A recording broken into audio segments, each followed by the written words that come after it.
Okay, and welcome back to Higher Density Living. We are here for card number 2 of our mini-series, I'd say, on the Raw Tarot deck. Jason, I'm waving it around. It's going to be really big on the screen. That's funny. What card is this right now? The Law of One, a series of channeled messages from an identity identified as Raw. No, we know that. If you need to listen to we did a whole philosophy of what it is. It is a distinct and complex interpretation of the Tarot.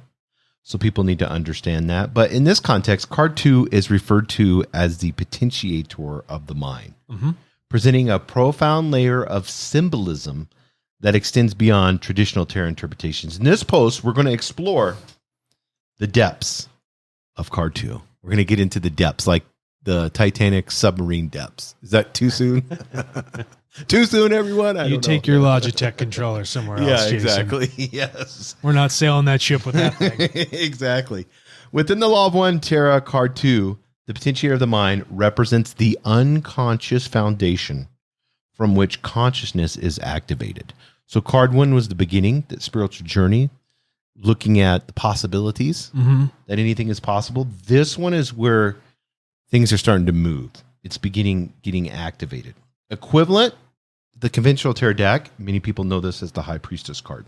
Yeah. And this card, according to Raw, holds a unique role as the impetus that stirs the conscious mind into action. This is pretty cool. You know, when you first view this card, the last episode we talked a lot about potentiation. I'm not going to repeat that. Right. It's not necessary right now.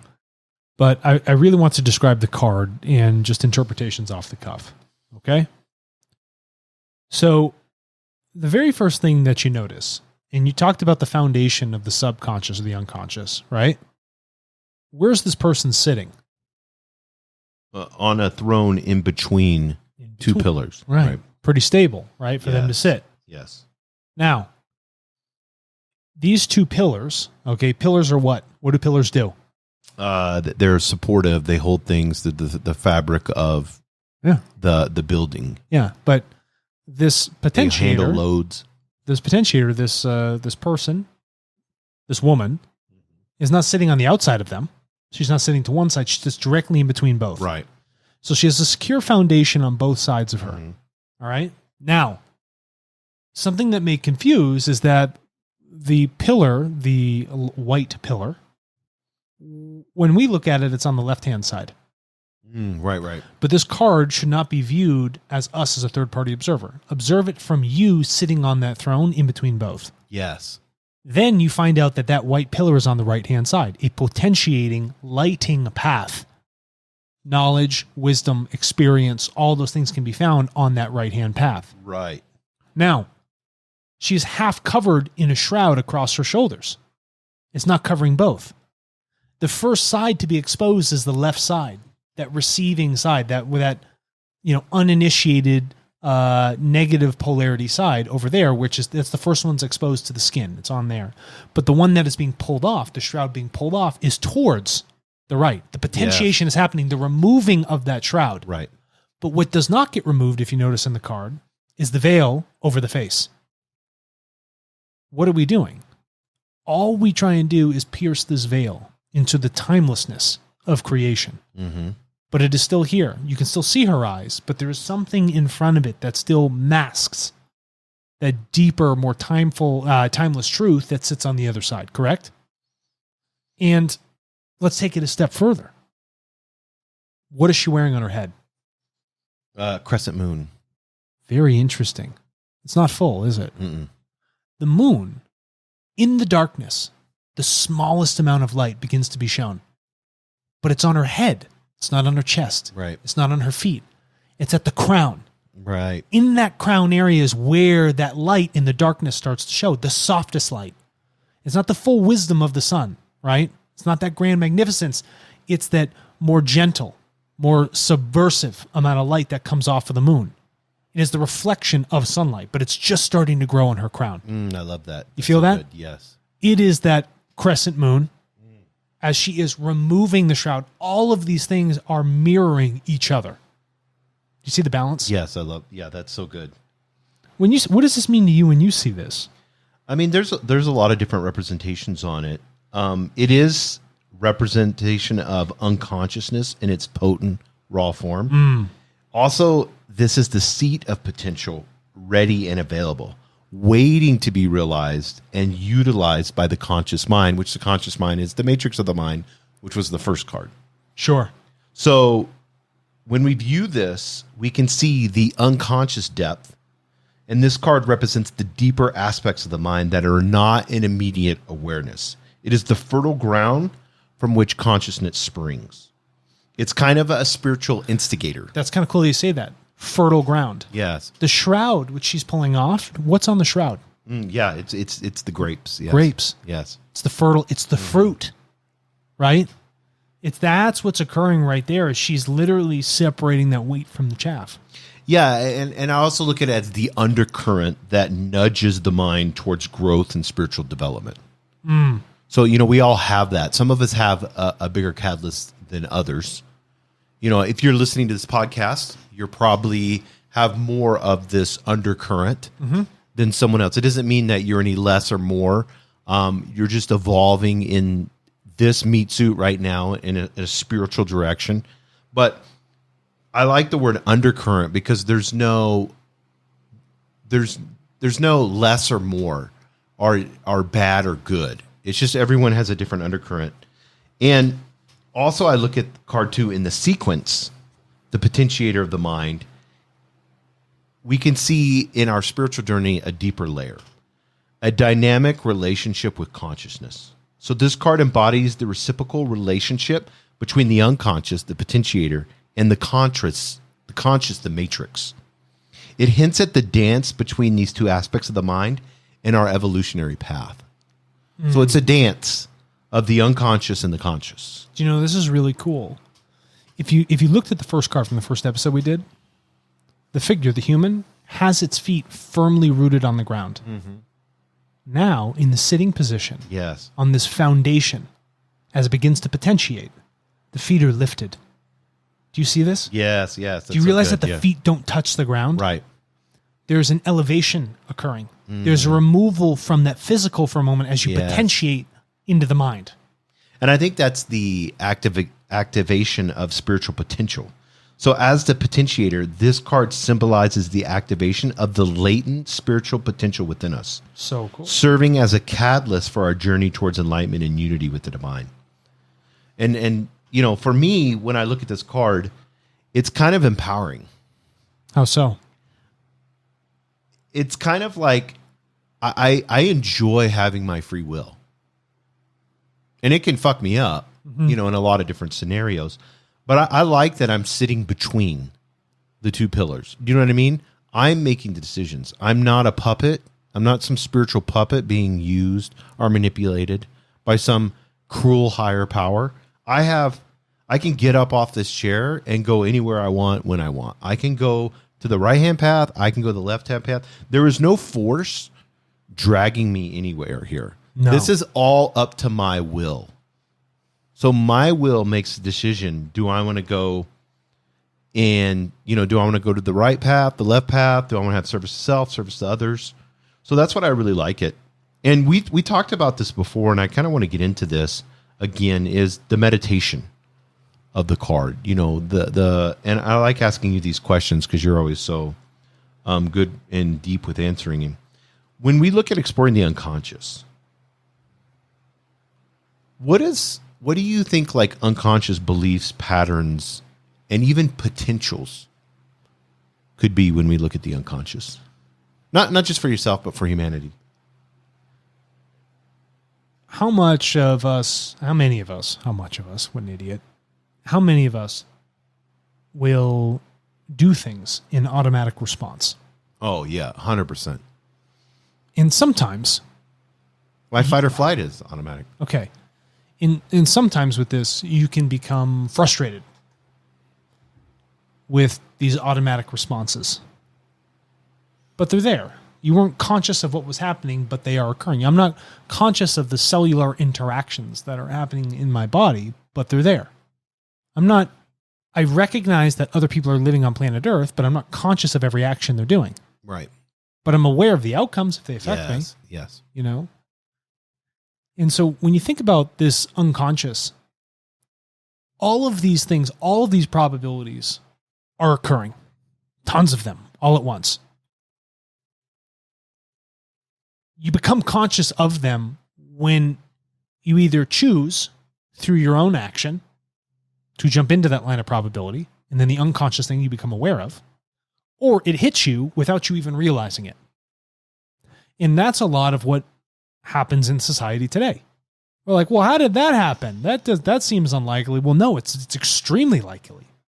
All these things you were completely unconscious of, now you've been made aware. And at that point where you were seated, where you were rooted, you have to make a choice now that you are consciously aware. You feel me? Yeah, it's having that greater awareness that leads to a responsibility. Absolutely. And you can't be responsible and be unconscious. No, yeah, right. And when you start to be conscious, you're forced to be responsible. Right. They're interlinked. Okay? They're not exclusive of one another. Yeah, I'm always reminded of how horrific we see it now, but there's a Mad Men episode and it was like the 1950s, and they went to a park. So they had the old cool 1950s car. If you ever seen Mad Men, that advertising, and they went to a park and they had a picnic at the park, and then they just left all the stuff, like the paper goods and all that. It was just this unconscious thing about, let me just kill all the buffalo. Let me just leave my trash all around. We're like loitering now is like a big deal. People get on to you. If I throw a cup out my car, somebody's going to probably yell at me. You know, like it's just so rude to do. Right. Even dropping cigarette butts. And then they go buy 30 different packages off Amazon. Yeah, exactly. Yeah, exactly. It's that unconscious level of understanding and being aware of what my actions are. You know, not just collectively, but like the only responsibility I have is myself, you know, to be self-aware enough to where I can catch these, you know, so, and that's hard. I mean, we were talking about judging before. I mean, I'm like a judging motherfucker. Like I just run around and fucking judge everything. Yeah. So, you know, just trying to show loving awareness to people and understanding where they're at in that level. And I can go to a grocery store, and I've had this where someone was in my way and I was like, no, I'm going to be patient. I'm going to be loving. And then I had somebody say something to me. Well, you could just ask me to move. And I was like, no, I'm not in a hurry. It's fine. Yeah. I don't need that.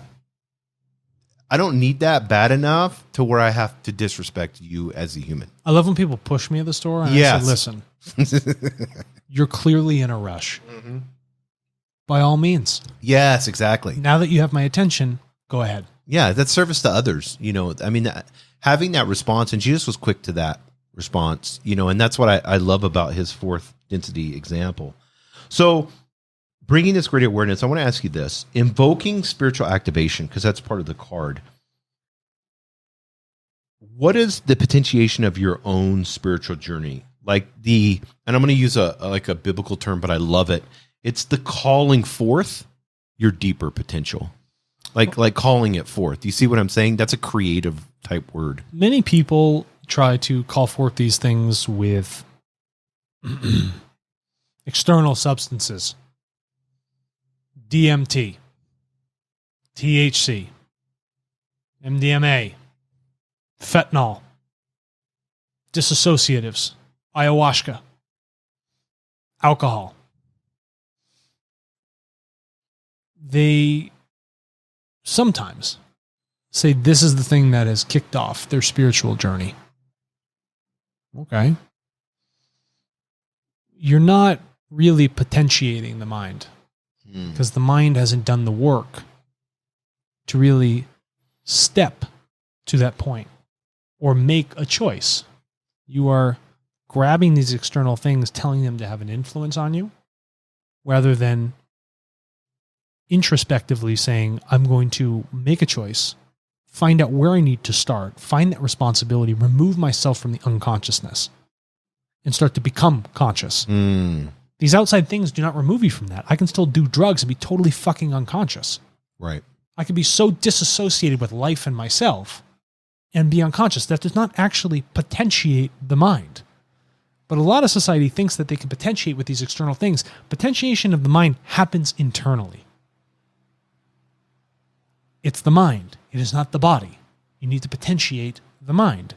And when you ask me about these potentiations, these purposes, you can't do that unless the work is done internally. And that path does not begin through an external influence. It only begins on an internal influence. Yeah, and I think to get real practical thoughts. You know, I've been using an affirmation a lot here lately. Does this thought make me feel good? Interesting. And it sounds silly, but it's become really powerful for me. It's like, I mean, situations like I've been going to the doctor a lot and stuff like that. It's like, does this thought make me feel good? No, it doesn't. Stop thinking it, Jason. Right. You know, that's a catalyst into this spiritual activation. You know, that no matter what the circumstances in your life, you have the opportunity. You know, Viktor Frankl in the, you know, in Search of Meaning, when he was in the concentration camps, you know, with the Nazis, you know, at being, you know, at any moment, him, his family, and everybody could be, you know, gassed and gone, you know, as horrific as that was the one thing he knew. And that was why he wrote the whole book. It's like, I don't care how mean you are to my physical body. You cannot control what I think. Correct. Or how I act, you know, in the sense of what's going on up here. And so he has the moments to ask himself, why would I let those thoughts drive me? Yes. Saying that these people have so much power over me. Yeah, in the physical, I mean, they're going against your life, but don't let them break that mind. You are that great potentiator. Feel me on that? But I mean, it's the great potentiator to create. Yeah. And even in a horrific situation like that, and I can never even imagine it. Can't do it. But even in a situation like that, to me, that's just shows you the power of what you have. It's a living example. And I mean, he's not living, but I'm talking about it emotionally lives inside of me, because I look at it and I'm like, look at Netflix did that whole documentary on like some of the happiest people in the world are the ones that have the least materialistically. It's like, why am I getting so caught up on the future side of Jason, who has to have this, this, and this for him to feel any type of success or any type of happiness? We talked about this like previously. I'm lacking or I'm not enough, you know? Remember we said striving for the material? Yes. That's all it is. And you can't take these material things and think that they will potentiate the mind into a better state. It doesn't work like that. The mind will potentiate mind. Not that's good, yeah. money or some other material object. It won't do it for you. You won't find it. You find yourself unpotentiated and continually lost. Yeah, it's that story of the professor at the in the classroom at the first class of the MBA. And he asked, how many of you are getting an MBA because you want to make a lot of money? And 90% of the hands raise up. He goes, how many of you, if you could do something else and make the same amount of money, wouldn't be here right now? And 90% of the hands go up. And he goes, and then he started asking, he was like, if money was not an object, what would you want to do? And he went around the class. And one person was like, I love horseshoeing. He's like, go be the best horseshoer that you can be, and I guarantee the money will follow you. You know, or maybe you don't make a lot, but you're super happy. And then he went through it and was like, I want to take care of, I want to be a veterinarian. I want to be a nurse. I want to be, you know, an architect. I want to be this, this, and this. And he's like, why are you guys here? They don't even know why they're there. They were there because of the money. Yeah, it's just unconscious movement. I need to have an MBA to make money. Chasing. I can work at Goldman Sachs. Not picking on them, but. You can pick on them all you want. Well, JP Morgan, all the big boys. Yeah. We'll pick on the big boys. The regional banks are having a tough time right now. Yeah. The David and Goliath. Yeah, they're getting smoked. But especially with commercial real estate. But we won't go there. Nope. But it's so funny to me when I began to contemplate on this card and I begin to look at it, it is empowering to me. Because in my free will, I am able to call forth my creation. Yeah, the whole foundation's it's there for you to do it. Yes, and that is how, in my expression, do I have the best service to others in this meat suit for this period of time? And that's for you to decide. So, card 2, conclusion. What's your conclusion on card 2? Get your fucking feet off the ground just a little bit. Yes. But you got to be the one to lift them up, okay? Don't sit them up on an ottoman, nothing like that. Do the work.